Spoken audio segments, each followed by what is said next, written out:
দীর্ঘদিনের প্রতীক্ষার পর রাজ্য সরকারি কর্মচারীদের মহার্ঘ ভাতা ডিএ মামলার শুনানি এবার নতুন মোড় নিয়েছে। সুপ্রিম কোর্টে এই মামলাটি পাটহাট হিসেবে চিহ্নিত হয়েছে, যা কর্মচারীদের মধ্যে আশার সঞ্চারণ করেছে। সোমবার দুপুর 2টোয় বিচারপতি সঞ্জয় করল এবং বিচারপতি প্রশান্ত কুমার মিশ্রের বিশেষ বেঞ্চে এর শুনানি হবে। এই শুনানিতে মূল মামলার পাশাপাশি রাজ্য সরকারের বিরুদ্ধে আদালত অবমাননার মামলাও বিচার হবে।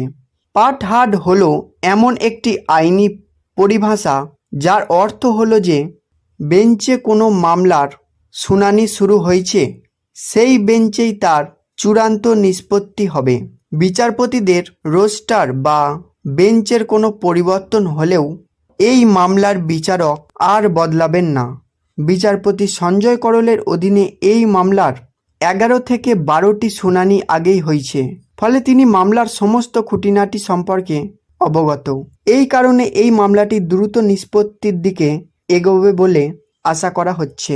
রাজ্য সরকারি কর্মীদের ডিএ মামলা কয়েক বছর ধরে সুপ্রিম কোর্টে চলছে। 2022 সালে কলকাতা হাইকোর্ট সরকারি কর্মীদের পক্ষে রায় দিলেও রাজ্য সরকার সেই রায়কে চ্যালেঞ্জ জানিয়ে সুপ্রিম কোর্টে আপিল করে। এরপর থেকে বারবার শুনানি পিছিয়ে যাওয়ায় কর্মচারীরা হতাশ হয়ে পড়েছেন। এর আগে সুপ্রিম কোর্ট 27 জুনের মধ্যে বকেয়া ডিএর 25% মিটিয়ে দেওয়ার নির্দেশ দিলেও রাজ্য সরকার তা মানেনি। এই অবস্থায় পাটহাট হিসেবে চিহ্নিত হওয়ায় কর্মচারীরা দ্রুত আইনি লড়াই শেষ হওয়ার আশা করছেন, কারণ এই মামলার পেছনে তাদের বিপুল অর্থ খরচ হচ্ছে।